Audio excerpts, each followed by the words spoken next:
السلام علیکم ورحمۃ اللہ وبرکاتہ۔ الحمد للہ رب العالمین والعاقبۃ للمتقین والصلاة والسلام علی رسولہ الامین وعلی آلہ وصحبہ اجمعین ومن تبعہ بإحسان الی یوم الدین، اما بعد فاعوذ باللہ من الشیطان الرجیم۔ أَلَمْ تَرَ إِلَى الَّذِينَ نَافَقُوا يَقُولُونَ لِإِخْوَانِهِمُ الَّذِينَ كَفَرُوا مِنْ أَهْلِ الْكِتَابِ لَئِنْ أُخْرِجْتُمْ لَنَخْرُجَنَّ مَعَكُمْ وَلَا نُطِيعُ فِيكُمْ أَحَدًا أَبَدًا وَإِنْ قُوتِلْتُمْ لَنَنْصُرَنَّكُمْ وَاللَّهُ يَشْهَدُ إِنَّهُمْ لَكَاذِبُونَ۔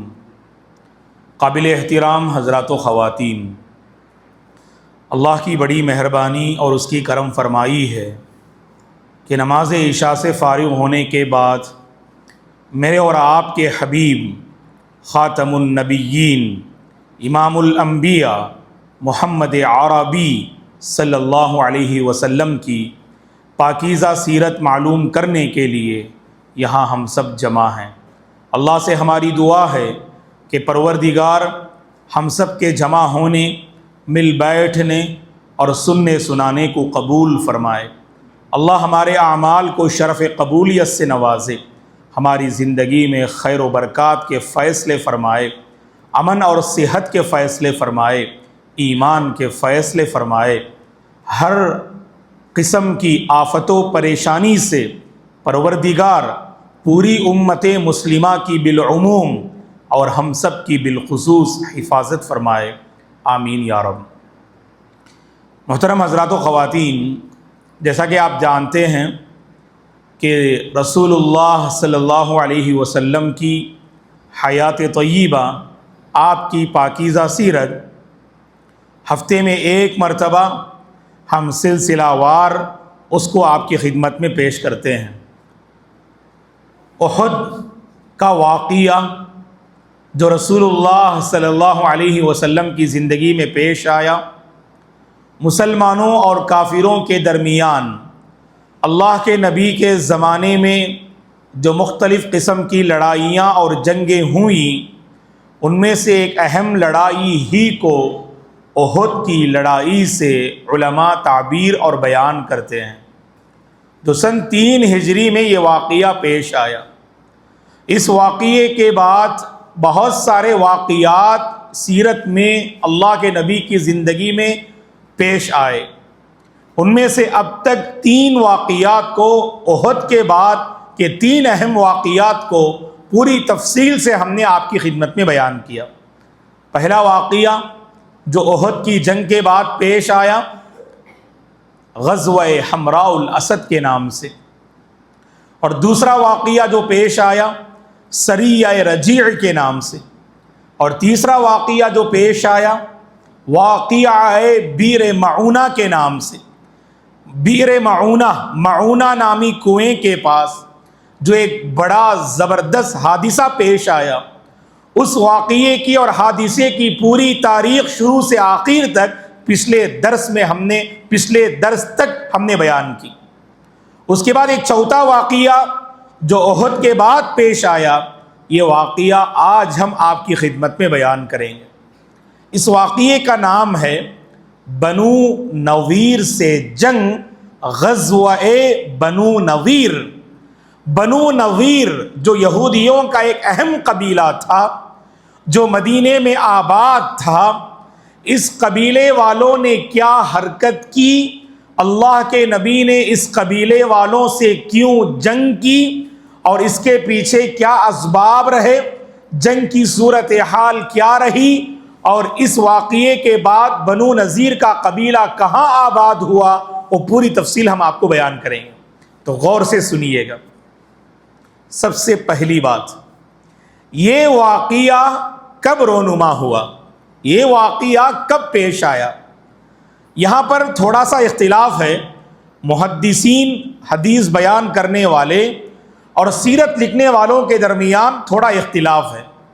حدیث بیان کرنے والوں نے کہا یہ واقعہ بدر کے بعد پیش آیا، اور سیرت لکھنے والوں نے کہا پوری تحقیق کے ساتھ، اور اس کے لیے بہت ساری دلیلیں سیرت لکھنے والوں نے پیش کی ہیں، یہ واقعہ احد کے بعد پیش آیا۔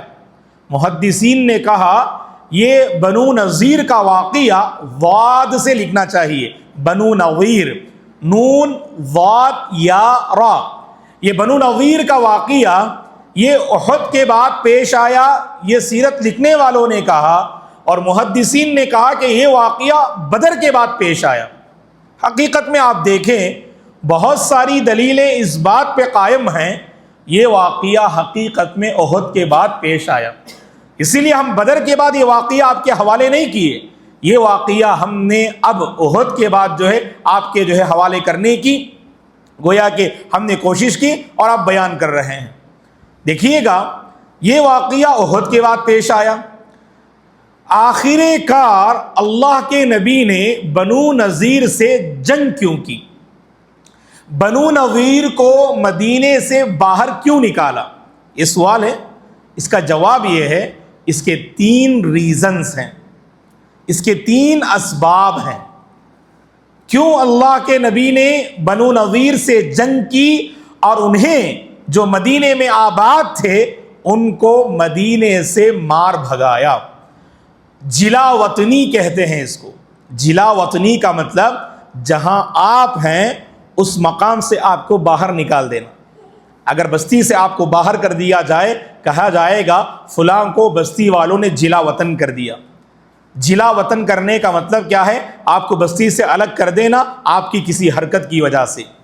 تو اس طرح بنو نذیر کی جلا وطنی کیوں مدینے سے وہ باہر نکالے گئے؟ اس کے 3 ریزنز ہیں، غور سے سنیے گا۔ سب سے پہلا ریزن جس کی وجہ سے یہ لوگ مدینے سے باہر نکالے گئے، بدر کے بعد جب زبردست کامیابی مسلمانوں کو ملی تو مشرکین ان کے دلوں میں مسلمانوں کے خلاف نفرت کی آگ بھڑک رہی تھی۔ وہ ہر ممکن اور ہر قیمت بدر میں جو واقعہ رونما ہوا، ان کے جو بڑے بڑے سردار مارے گئے مسلمانوں کے ہاتھوں، اس کا بدلہ لینا چاہ رہے تھے۔ اور کہا جاتا ہے نا، جلتی آگ پر تیل ڈالنے کا کام، زخم پر نمک چھڑکنے کا کام یہودیوں نے کیا، اور خاص کر بنو نذیر نے کیا کیا؟ بار بار یا تو خط لکھا یا نہیں تو خود مکہ پہنچے بدر کے بعد، انہیں للکارا، انہیں اکسایا، انہیں عار دلایا، انہیں ابھارا۔ آخر کار کیا ماجرا ہے؟ تم نے جنگوں کا دودھ پیا ہے، تم میدان جنگ کے شہسوار ہو، اس کے باوجود ایک معمولی قوم، مسلم قوم سے تم ناکام ہو گئے۔ تمہارے پاس سب کچھ تھا پھر بھی تم ناکام ہو گئے۔ تو اس طرح کہہ کر ان کے جذبات اور ان کی فیلنگز کو بھڑکانے لگے۔ ایک انسان بدلہ لینا چاہتا ہے لیکن کچھ اسباب نظر نہیں آتے تو خاموش رہتا ہے، بدلے کی آگ رہتی ہے، لیکن بھڑکاوا دینے والا اگر کوئی بندہ آ جائے نا تو وہاں پر اور آگ بھڑکتی ہے۔ تو بنو نذیر نے یہی کیا۔ اور آپ کو معلوم ہونا چاہیے، ہم نے احد کے موقع پر یہ اشارہ کیا تھا کہ احد کی لڑائی جو پیش آئی اور مشرکین جو مسلمانوں اور مدینہ والوں پر جو حملہ کرنا چاہ رہے تھے، جہاں بدر میں جو ناکامی ہوئی اس کا بدلہ جہاں لینا چاہ رہے تھے، وہیں پر یہودیوں کے اکسانے اور ورغلانے سے وہ مکہ سے نکلے تھے۔ اور انہیں اکسانے والے اور ورغلانے والے کون تھے؟ یہی بنو نذیر کے لوگ۔ اور آپ کو معلوم ہونا چاہیے یہ اس عہد و پیمان کے خلاف ہے جو اللہ کے نبی نے مدینے میں قائم کیا تھا۔ اسے کیا بولتے ہیں اس عہد و پیمان کو جو آپ نے قائم کیا تھا؟ بارک اللہ فیک، احسنت یا اخی، میثاق مدینہ۔ تو ان کے لیے انعام رکھیے گا، احسن، فوری طور پر ماشاءاللہ دیکھیے وہ لفظ بول رہے ہیں، میثاق مدینہ۔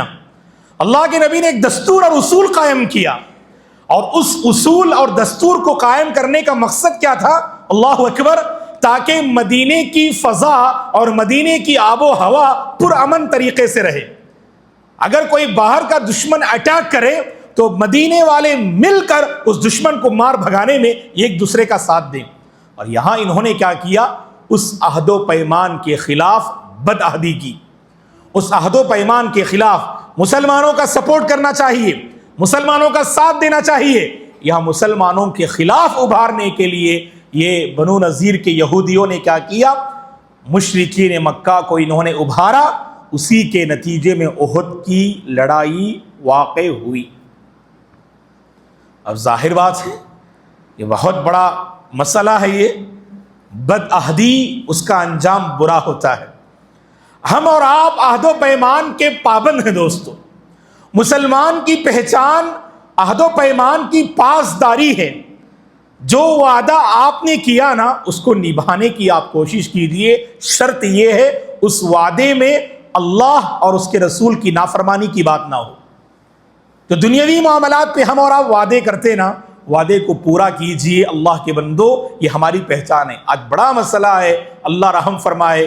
اوروں کی زبان پہ اوروں کو بھروسہ ہوتا ہے، مسلمان کی زبان پر لوگوں کو بھروسہ نہیں ہوتا.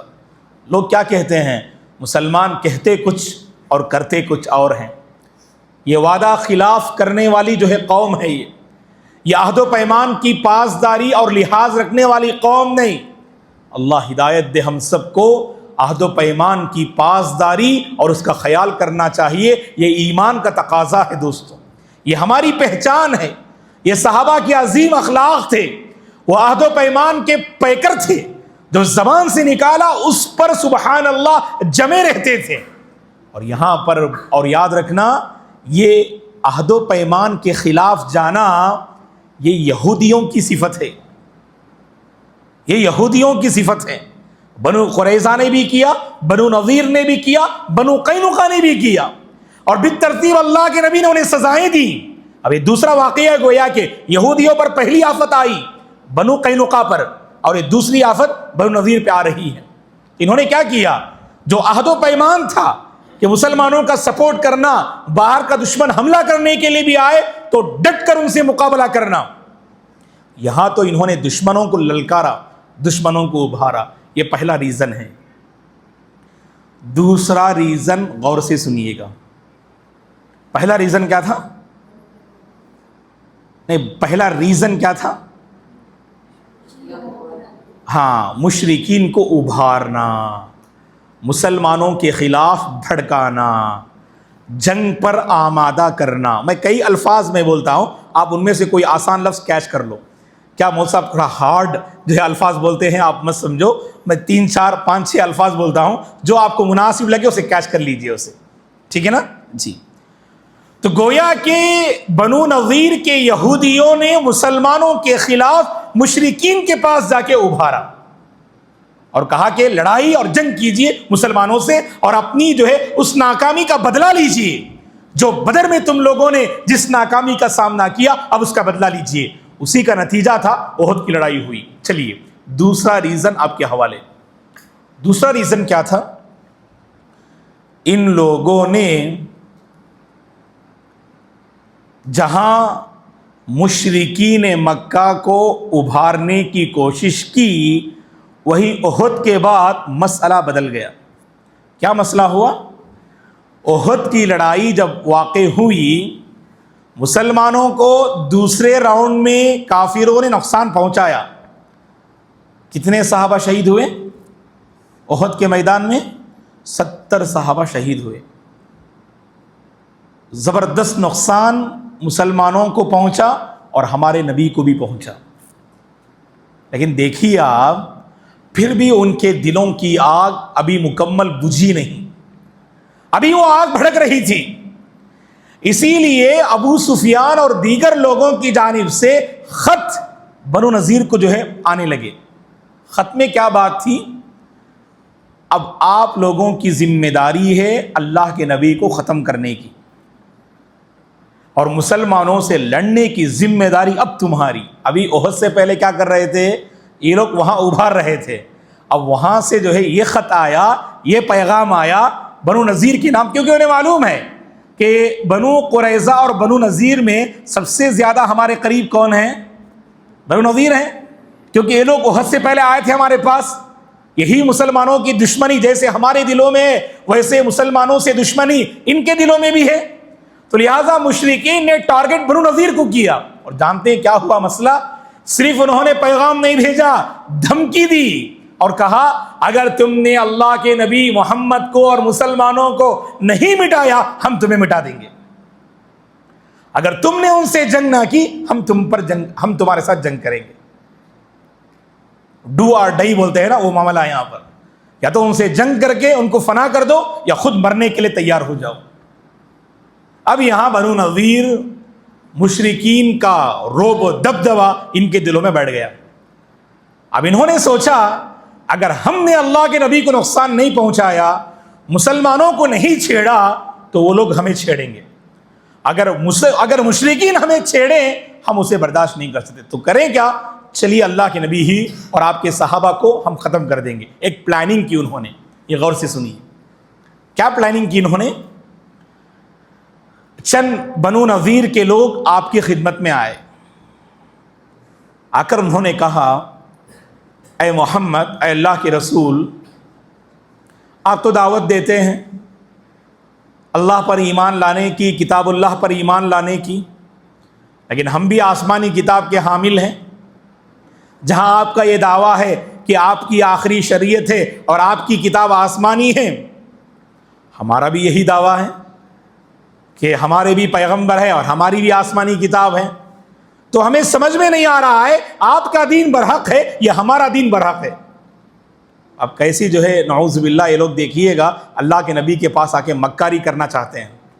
تو کہا آپ بھی آسمانی کتاب کے حامل ہیں، ہم بھی آسمانی کتاب کے حامل ہیں. حامل کا مطلب کیا ہے؟ آپ بھی آسمانی کتاب رکھتے ہیں، ہم بھی آسمانی کتاب رکھتے ہیں. ہمیں سمجھ میں نہیں آ رہا ہے کون سا دین برحق ہے. چلو ایسا کرتے ہیں، آپ اپنے 30 ساتھیوں کو لے آئیں، ہم اپنے 30 پادریوں کو، ہم اپنے 30 علماء کو لے کر آئیں گے اور ان کے درمیان جو ہے ڈیبیٹ ہوگا، ان کے درمیان آپس میں گفتگو ہوگی. اگر تمہارے ساتھیوں نے ہمارے علماء کو مطمئن کر دیا، اگر تمہارے ساتھیوں نے ہمارے علماء کو خوش کر دیا اور اگر ہمارے علماء راضی ہو گئے ہاں محمد کا دین برحق ہے، محمد کی کتاب سچی ہے، ہم تم پر ایمان لائیں گے. ہمارے نبی کیا تھے دوستو؟ ہمارے نبی کیا تھے بولیے؟ حریص، غیر معمولی حرص آپ کے اندر تھی. یہ قوم آپ پر ایمان لا لے، یہ قوم اس کتاب کو اپنا لے، یہ قوم نارے جہنم سے بچ جائے، یہ قوم موحد بن جائے، یہ قوم شرک سے توبہ کر لے. واللہ العظیم ہمارے نبی کی سیرت پڑھیے، غیر معمولی حرص اور شوق میرے اور آپ کے نبی کے اندر تھا. وہ حدیث آپ کے ذہن میں ہوگی، اللہ کے نبی نے فرمایا صلی اللہ علیہ وسلم نے، میں اپنی امت کی کمر پکڑ کر جہنم سے روک رہا ہوں اور میری امت ہے کہ جہنم میں گرے چلی جا رہی ہے، گرتے چلی جا رہی ہے. وَأَنْتُمْ تَقْتَحِمُونَ فِيهَا، میں تمہاری کمر پکڑ کر تمہیں نارے جہنم سے بچانے کی فکر کر رہا ہوں اور تم ہو کہ اس نارے جہنم میں گرتے چلے جا رہے ہو. اسی لیے امام ثعلبی رحمہ اللہ نے کیا فرمایا آپ کے بارے میں؟ ھذا النبی لا یہمہ الا شأنکم ولا یرضیہ الا دخولکم الجنہ. یہ نبی ایسے ہیں، اتنے مہربان ہیں، اس نبی کو ایک ہی فکر لاحق رہتی ہے، وہ تمہاری فکر ہے، تمہاری فکر ہے، تمہاری فکر ہے. صرف اس امت کی فکر تھی اللہ کے نبی کو. اور دوسری بات وَلَا يُرْضِيهِ إِلَّا دُخُولُكُمُ الْجَنَّةِ، نبی راضی کب ہوں گے؟ جب تم سب کے سب جنت میں داخل ہو جاؤ نا. اللہ اکبر، نبی اس سے خوش ہوں گے. کیسے مہربان تھے دوستو میرے اور آپ کے نبی. حریص علیکم بالمؤمنین رؤوف الرحیم، ایسے مہربان نبی ہیں میرے اور آپ کے، صلوات ربی وسلامہ علیہ. تو اللہ کے نبی کے کانوں سے جب یہ الفاظ ٹکرائے، آپ اپنے 30 ساتھیوں کو لے آئیں، ہم اپنے 30 علماء کو لے آتے ہیں اور دونوں آپس میں بحث و مباحثہ کریں۔ اگر ہمارے علماء کو تمہارے ساتھیوں نے اگر راضی کر دیا تو ہم جو ہے تمہاری کتاب پر ایمان لائیں گے اور مسلمان ہو جائیں گے۔ اللہ کے نبی ایسے موقع کے بڑے متلاشی تھے، اللہ کے نبی ایسے ہی موقع کی تلاش میں رہتے تھے دوستو۔ اللہ ہی اس موقع کو آج ہم نے گوا دیا۔ ہمارے اپنے ایسے ہوتے ہیں جو ہدایت سے محروم، کبھی ہم نے ہدایت کی بات ہی نہیں کہی ہے کہ نہیں؟ وہ دعوتی جذبہ ہمارے اندر بہت کم ہے دوستو۔ مدتیں گزر جاتی لیکن اس کی خدمت میں اسلام کا انٹروڈکشن پیش کرنے سے ہم قاصر ہیں۔ واقعی یہ امت پیاسی ہے۔ آپ اس سلسلے میں اگر جاننا چاہتے ہیں ہمارے ان نوجوانوں سے پوچھئے جو اس میدان میں آگے آگے ہیں۔ تنویر بھائی بھی ہیں، اللہ جزائے خیر دے، نظر بد سے بچائے، فیلڈ ورک میں رہتے ہیں الحمدللہ۔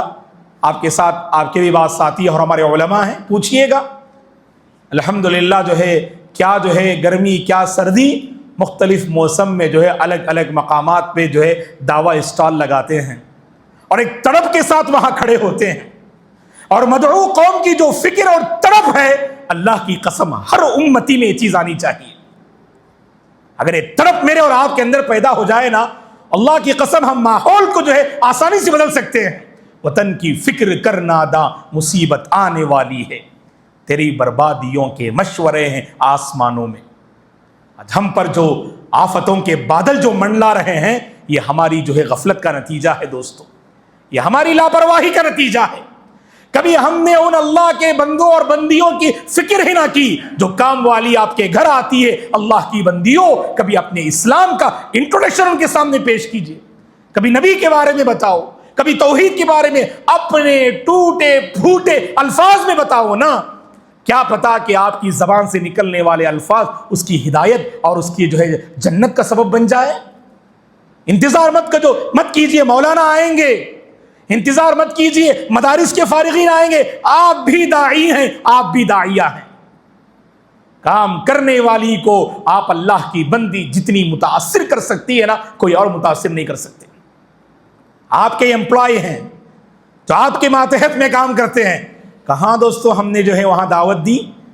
دعوت دینے کی کوشش کیجئے گا، اللہ کی قسم دلوں کی دنیا بدل جائے گی۔ وہاں پر جو روحانی زندگی میں پیاس ہوتی ہے، اس پیاس کو بجھانے کا سامان آپ فراہم کر سکتے ہیں۔ بہرحال موقع کی مناسبت سے ہم نے یہ باتیں آپ کی خدمت میں رکھی۔ اصل میں دیکھیے گا، اللہ کے نبی اس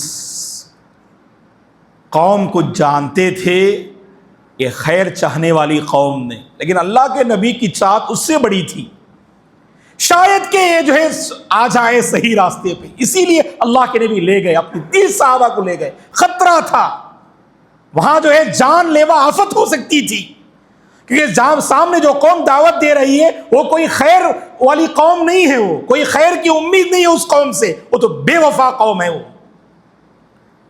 بدعہدی میں مبتلا قوم ہے، وہ تو خیانت کرنے والی قوم ہے، انبیاء کو قتل کرنے والی قوم ہے، انبیاء کو ستانے والی قوم ہے، نعمتوں کی ناشکری کرنے والی قوم ہے، یہ قوم یہود۔ اللہ نے قرآن مجید میں کہا اس روئے زمین کی سب سے مکار قوم یہ قوم یہود ہے۔ ان کی دشمنی سے ہمیشہ ہوشیار رہنا، مٹھی بھر جماعت لیکن پوری دنیا پہ یہ حکومت کرنا چاہتے ہیں۔ لَتَجِدَنَّ أَشَدَّ النَّاسِ عَدَاوَةً لِلَّذِينَ آمَنُوا الْيَهُودَ وَالَّذِينَ أَشْرَكُوا۔ اللہ نے نمبر 1 ان کو ذکر کیا، مسلمانوں کے اگر اس روئے زمین میں سب سے بڑے دشمن ہیں تو یہودی قوم ہے۔ انہوں نے اپنے انبیاء کو نہیں چھوڑا۔ وَيَقْتُلُونَ الْأَنْبِيَاءَ بِغَيْرِ حَقٍّ، قرآن میں اللہ نے کئی ایک مقامات پہ ذکر کیا، انبیاء کو ناحق قتل کرنے والی قوم۔ کیسے قتل کیا انہوں نے؟ سبوں کے سامنے نبی کو لایا گیا، زمین میں گاڑا گیا اور آرے کے ذریعے سے جسم کے 2 ٹکڑے کر دیے۔ صحیح بخاری کی حدیث ہے، اللہ کے نبی نے اس قوم کے بارے میں بیان فرمایا۔ اسی لیے غزوہ حنین کے موقع پر جو 8ویں ہجری میں یہ جنگ لڑی گئی، انشاءاللہ وہ واقعہ پوری تفصیل سے مستقبل میں بیان کریں گے باذن اللہ۔ وہ غزوہ حنین کے موقع پر لڑائی ختم ہوئی، اللہ کے نبی مال تقسیم کر رہے ہیں، ایک بندہ آیا، اس نے کہا اے محمد انصاف سے مال تقسیم کیجئے۔ اللہ کے نبی کو غصہ آیا اور آپ نے فرمایا اے اللہ کے بندے، اگر میں انصاف نہ کروں تو کون انصاف کرے گا؟ اس کے بعد اللہ کے نبی نے فرمایا لقد اوذی باکثر من ھذا فصبر رحم اللہ موسیٰ، لقد اوذی باکثر من ھذا فصبر، اللہ نبی موسیٰ پہ رحم کرے، نبی موسیٰ کو اس سے زیادہ تکلیفیں دی گئیں، قدم قدم پر اس قوم یہود نے نبی موسیٰ کو بہت تنگ کیا، پریشان کیا، ستایا، رلایا، تڑپایا نبی موسیٰ کو، لیکن نبی موسیٰ اللہ رحم کرے صبر کیا، صبر کیا، صبر کیا۔ ایسی قوم ہے دوستو یہ قوم یہود۔ یہ قوم آ کر کیا کہہ رہی ہے؟ آپ اپنے 30 ساتھیوں کو لے آئیے۔ ابھی ایک واقعہ پیش آیا، کون سا واقعہ؟ بئر معونہ کا واقعہ۔ کتنے صحابہ شہید ہوئے؟ 70 صحابہ۔ اللہ اکبر۔ یہی انہوں نے کہا ہمیں دین سیکھنا ہے۔ اللہ کے نبی دوستو واقعی بہت حریص تھے، عجیب حرص آپ کے اندر تھی، دے دیا 70 صحابہ کو، اور یہاں پھر دوبارہ 30 صحابہ کا مطالبہ لے کر آئیے آپ، اور کہا کہ ایک جگہ پر ہماری جو ہے بات ہوگی۔ سمجھ لیجئے گا، ایک جگہ انہوں نے متعین کر دیا، اور جگہ کی تعین علماء نے جو ہے بیان نہیں کی ہے۔ ایک جگہ فکس کر دیا کہ فلاں دن فلاں وقت میں آپ کی 30 ساتھی آ جائیں گے صحابہ، اور ہمارے 30 علماء آ جائیں گے، آپس میں گفتگو کریں گے۔ چلیے اللہ کے نبی تیار ہو گئے، ٹھیک ہے میں لے آؤں گا۔ اللہ کے نبی پہنچے۔ روایات سے لگتا ہے کہ یہ پلاننگ جو ہے ان کے اپنے قبیلے میں ہو رہی تھی، اور اللہ کے نبی کو انہوں نے بنو نذیر ہی میں دعوت دی، یہ ان کی بڑی مکاری تھی، اور اللہ کے نبی نے دیکھے ان کے ڈیمانڈز کو قبول کیا۔ یہ نہیں کہا کہ مسجد نبوی میں آ جائیں، چاہتے تو مسئلہ حل کر سکتے تھے، اللہ کے نبی نے قبول کیا، چلیں چل کے دیکھتے ہیں کوئی مسئلہ حل ہوگا۔ آگے بڑھتے ہیں اللہ کے نبی۔ یہ سب کیا ہیں؟ ہمارے نبی انسان تھے، اس کی دلیلیں ہیں سب۔ یہ بریلوی حضرات کہتے ہیں نا اللہ ہدایت دے، اللہ کا ایک نور ہے جو محمد کی شکل میں دنیا میں ظاہر ہوا، فالعیاذ باللہ۔ اور وہ لوگ نہیں مانتے ہمارے نبی انتقال ہو گئے بولے تو آپ کی جو ہے گردن اڑا دیں گے۔ اللہ کے نبی پردہ فرما گئے بولنا ان کے پاس، جبکہ اللہ قرآن میں صاف الفاظ میں کہتا انک میت، اے نبی آپ انتقال ہونے والے ہیں۔ وما محمد الا رسول قد خلت من قبلہ الرسل۔ اللہ نے اس آیت میں بھی، سورہ آل عمران کی آیت میں بھی اللہ نے واضح کیا کہ نبی انتقال ہونے والے ہیں، اور یہ لوگ کہتے کہ نبی پردہ فرما گئے، انتقال نہیں ہوئے۔ نعوذ باللہ، درود کی مجلسوں میں ہمارے نبی آ کر حاضر ہوتے ہیں، نعوذ باللہ ہمیں سنتے ہیں، وہ مشکل کشا ہیں، صریح شرک ہے یہ۔ اسی لیے ان کی مساجد میں آپ دیکھیے ایک طرف ہوتا ہے محراب میں اللہ نور السماوات والارض، اور دوسرے مقام پہ ہوتا ہے محمد النور السماوات والارض۔ بقد ہم نے دیکھا ہے، جب اڑیسہ کا ہم نے سفر کیا تھا، اڑیسہ کا، وہاں تقریباً بریلوی مساجد ہیں، ہر مسجد میں آپ دیکھیے گا یہ باقاعدہ جو ہے لوحہ لکھا رہتا ہے اللہ نور السماوات والارض فالعیاذ باللہ محمد النور السماوات والارض۔ اللہ بھی آسمان و زمین کا نور ہے، محمد بھی آسمان و زمین کے نور ہیں۔ اللہ ہدایت دے ان بندوں کو۔ اللہ کے نبی انسان تھے دوستو، اگر اللہ کے نبی جو ہے واللہ خدا ہوتے نا، پہلے علم نہیں ہوتا، آپ کو نہیں بتا دیتے آپ کہ تم تو یہ مکاری چاہتے ہو، نہیں، اللہ کے نبی کو نہیں معلوم تھا۔ آپ نے جو ہے دلی جو ہے خواہش کی شاید کہ اسلام قبول کر لیں، ہمارے ساتھیوں کی دعوت پر لبیک کہہ دے، چلے اللہ کے نبی ان کے قبیلے میں۔ اور جیسے ہی مقام پہ پہنچے ایک اور پلاننگ کی، انہوں نے کہا کہ آپ یہیں رکیں، اصل مسئلہ یہ ہے آپ کے 30 ساتھیوں کو دیکھ کر شاید ہمارے 30 علماء گھبرا جائیں گے، آپ ان 30 میں سے 3 کو سلیکٹ کیجئے اور لے آئیے۔ پہلے 30 کہا، 30 اس مقام پہ پہنچ گئے تو پھر کہا کہ آگے ہمیں بات کرنی ہے، لیکن 30 کو لے کر نہیں آنا، 3 کو لے کر آنا، ہمارے بھی 3 ہی ہوں گے، اب زیادہ بڑی تعداد نہیں چاہیے۔ اللہ کے نبی نے کہا کہ ٹھیک ہے، 3 کا آپ نے انتخاب کیا، وہ کون صحابہ تھے اس کی وضاحت نہیں ہے۔ اللہ کے نبی آگے بڑھتے گئے، اور جیسے آگے بڑھ رہے تھے وہاں دیکھیے اللہ تعالیٰ نے ایک عورت کو تیار کیا، تو یہودیہ تھی لیکن مسلمانوں کے سلسلے میں نرم دل رکھتی تھی. اس نے کہا بلا کر، بیٹے آگے مت بڑھو، ان کی پلاننگ یہ ہے وہ تینوں علماء تمہاری بات سننے کے لیے نہیں، اپنے پیچھے جو خنجر رکھے ہوئے ہیں، اچانک تم پہ اٹیک کر دیں گے، حملہ کر دیں گے، اس لیے آگے مت بڑھو، تمہاری جان کے لیے خطرہ ہے. اور جیسے اللہ کے نبی نے اس خاتون سے سنا، اپنے ساتھیوں کو لے کر واپس ہو گئے. اب یہاں آگے بڑھنا رسک ہے. جب معلوم ہو گیا کہ وہ لوگ جو برائی چاہتے ہیں، کوئی اور خیر نہیں، اس سے پہلے آ کر انہوں نے کیا کہا، ہم جو ہے تمہارے 30 ساتھیوں سے بات کریں گے، ہمارے علماء، اگر تمہارے 30 ساتھیوں نے ہمارے علماء کو مطمئن کر دیا تو ہم اسلام قبول کر لیں گے. اس ارادے سے اللہ کے نبی وہاں گئے. جب ایک عورت نے واضح کر دیا ان کی مکاری کو، اللہ کے نبی نے اتنا بڑا رسک نہیں لیا اور واپس ہو گئے. یہ دوسرا ریزن. تیسرا ریزن سنو. پہلا ریزن کیا تھا؟ پہلا ریزن مشرکین کو ابھارنے لگے مسلمانوں کے خلاف. احسن، بدر کے بعد. دوسرا ریزن، مشرکین نے دھمکایا اگر تم محمد اور ان کے ساتھیوں کے ساتھ برا نہیں کرو گے ہم تم پر حملہ کریں گے، تم ان سے لڑائی کرو ورنہ ہم تم پہ لڑائی کریں گے. اس لیے انہوں نے پلاننگ کی. اور تیسرا ریزن کیا ہے؟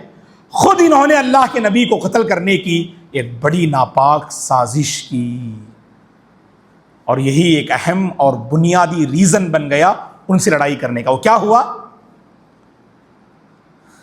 پچھلے درس آپ کے ذہن میں ہوگا، میں نے کہا تھا جب بنو کلاب پر سے صحابی رسول گزر رہے تھے تو بنو کلاب کے 2 آدمیوں کو صحابی رسول نے قتل کر دیا. اور بنو کلاب کا معاہدہ اللہ کے نبی کے ساتھ تھا. اور اصل قتل کیوں کیا؟ بنو کلاب کی اس قبیلے سے بڑی دوستی تھی جس قبیلے والوں نے 70 صحابہ کو شہید کیا. اب دیکھیے 2 یہودیوں کو جو غلطی سے صحابی رسول نے قتل کیا، ان کی دیت دینی تھی اور دیت کے سلسلے میں بات کرنی تھی. بات کرنے کے لیے آپ یہودی کے قبیلے میں گئے اور بنو نذیر کی بنو کلاب سے دوستی تھی. اسی لیے اللہ کے نبی نے چاہا کہ معاملے کو بنو نذیر کے سامنے رکھیں اور ان سے اس سلسلے میں کچھ جو ہے مشورہ لے لیں. بنو نذیر کے پاس جاتے ہیں، وہ لوگ امید دلاتے ہیں، اے محمد آپ مطمئن رہیں، آپ یہاں آ کے بہت اچھا کیا آپ نے، بس آپ یہاں بیٹھے ہیں، ہم تمہارے لیے پیسوں کا انتظام کر دیں گے، ٹھیک ہے نا؟ اے محمد آپ نے بہت اچھا کیا، آپ آ کر اس معاملے میں ہم سے گفتگو کر رہے ہیں، آپ زیادہ ٹینشن لینے کی ضرورت نہیں، بنو کلاب کو ہم سنبھال لیں گے اور جو ممکن ہو سکے ہم ان کو پیسے دے دیں، دیت دے دیں، بس آپ یہاں بیٹھے، ہم پیسے لے کر آئیں گے. یہ کہہ کر جو ہے یہ لوگ چلے گئے. اور یہاں پر انہوں نے ایک بندے کو کہا کہ آپ پیچھے سے جائیں اور جس دیوار کے نیچے ہمارے محمد بیٹھے ہیں نا اس دیوار کے اوپر پیچھے سے چڑھ جائیں اور ایک بڑا بھاری پتھر لے لیں اور اللہ کے نبی کے سر مبارک پر دے ماریں. اور اس یہودی کا نام کیا تھا؟ عمرو بن جہاش. عمرو بن جیم ہا الف شین. شاید آنے والے درس میں بہت سارے یہودیوں کے نام آپ کو یاد رکھنے ہوں گے. شاید آج تو وہ موقع نہیں ملے گا، آنے والی کلاس میں بہت سارے نام آئیں گے. تو ایک نام تو سن لیجیے، ایک یہودی کا نام عمرو بن جہاش، جیم ہا الف شین. یہ عمرو بن جہاش کو انہوں نے متعین کیا، کہا کہ چڑھو اوپر اور اپنے ساتھ پتھر لے جاؤ اور اوپر کھڑے ہو کر جہاں آپ بیٹھے ہیں نا آپ کے سر پہ ڈال دو. تو پلاننگ کے مطابق وہ بندہ چڑھنے لگا. فوری طور پر وحی کے ذریعے آپ کو بتا دی گئی. کیا بتا دی گئی؟ کہ ایک یہودی اور یہ پورا قبیلہ آپ کو مارنا چاہتا ہے، آپ وہاں سے نکل جائیے. اور ابھی وہ سارے لوگ اپنے اپنے گھر چلے گئے. تھوڑی دیر کے بعد آ کے خبر دیکھیں کہ اللہ کے نبی محمد کا انتقال ہو گیا، فالعیاذ باللہ، اس لیے جا کے چھپ گئے اپنے اپنے گھروں میں. اور وہ بندہ چڑھ ہی رہا تھا جیسے وحی کے ذریعے آپ کو اطلاع دی گئی وہاں سے آپ نکل گئے، فوری طور پر آپ نکل گئے مدینہ، اپنے گھر چلے گئے. اور جب اوپر کھڑے ہو کر دیکھتا تو کوئی نہیں ہے وہاں پر. اتنی بڑی مکاری اور سازش انہوں نے کی. یہ جب تینوں ریزنز جمع ہو گئے، اللہ کے نبی نے ان کے ساتھ جنگ کا ارادہ کر لیا. اب جنگ اللہ کے نبی نے کیسے کی، منافقین کا کیا رول رہا، بنو نذیر نے اس معاملے میں کیا کیا، شروعات میں انہوں نے اللہ کے نبی کے ساتھ کیا بات چیت کی، کیسے آپ نے انہیں مار بھگایا، کہاں جا کے وہ آباد ہوئے، ان سب سوالات کے جوابات انشاءاللہ آنے والی کلاس میں آپ کو ملیں گے. اللہ سے ہم دعا کرتے ہیں اللہ تبارک و تعالی مجھے اور آپ کو اس دین کے سلسلے میں کچھ خدمت کرنے کا جذبہ اور حوصلہ پیدا فرمائے، اس دین کو اللہ کے بندوں تک پہنچانے کی اللہ توفیق عطا فرمائے. اللہ ہم سب کو موحد بنا دے، اللہ ہم سب کو ہر قسم کے شرک اور کفر سے اللہ ہم سب کو محفوظ رکھے، ہر فتنے سے اللہ ہم سب کی حفاظت فرمائے. ان نونہالان امت، ان بچوں کے فیوچر کو اللہ بنا دے، ان کے ایجوکیشن کے مرحلے کو اللہ آسان فرمائے. یہاں بیٹھے ہوئے نوجوانوں کی اللہ حفاظت فرمائے، ان کی جوانی میں اللہ خیر کے فیصلے فرمائے. یہاں بیٹھی ہوئی خواتین کو اللہ جزائے خیر دے، اللہ ان کے حق میں صحت کے فیصلے فرمائے، اللہ ان کے حق میں علم کے فیصلے فرمائے، ہر خیر کو اپنانے والے ہم بن جائیں، اور موجودہ دور کے جو مختلف فتنے ہیں اللہ تعالیٰ ان فتنوں سے ہم سب کی حفاظت فرمائے. نبی سے سچی محبت کرنے کی اللہ توفیق عطا فرمائے، نبی کے حقوق کو ادا کرنے کی اللہ توفیق عطا فرمائے، سیرت کو پڑھ کر سیرت کے اسباق اور نصیحتوں کے مطابق زندگی گزارنے کی اللہ توفیق عطا فرمائے. اللہ ہم سب سے راضی ہو جائے، اللہ ہم سب سے راضی ہو جائے، اللہ ہم سب سے راضی ہو جائے. آمین یا رب. اقول قولی ھذا واستغفر اللہ لی ولکم ولسائر المسلمین من کل ذنب فاستغفروہ انہ الغفور الرحیم.